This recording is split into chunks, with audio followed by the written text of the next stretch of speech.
நேற்று கிட்டத்தட்ட ஒரு 12 மணி அளவில் தாங்க அர்ச்சனாவுடைய ஏவி வந்து லைவ்ல ஒளிபரப்பப்பட்டது.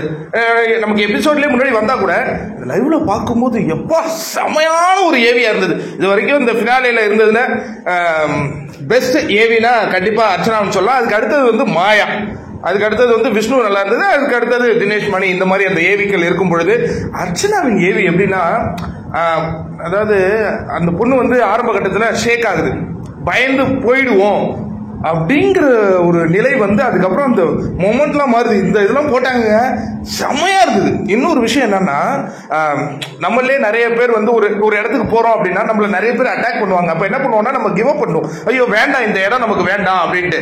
ஆனா அந்த இடத்துல நின்று சம்பவம் பண்றதுங்கிறது சாதாரண விஷயம் இல்லை இல்லையா? அதை செஞ்சிருக்காங்க அர்ச்சனா.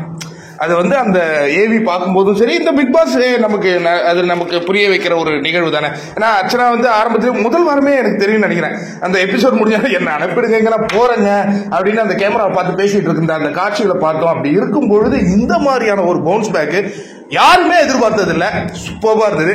எவ்வளவு பேருக்கு அந்த ஏவி பிடிச்சிருந்தது கமெண்ட்ல கூட ஷேர் பண்ணுவோம். அது இந்த மூமெண்ட் அந்த கூல் சுரேஷ் முன்னாடி கூட சொல்லி காட்டாரு, அது அவங்க நேரடியாக பார்க்கும்போது வேற லெவல்ல இருந்தது.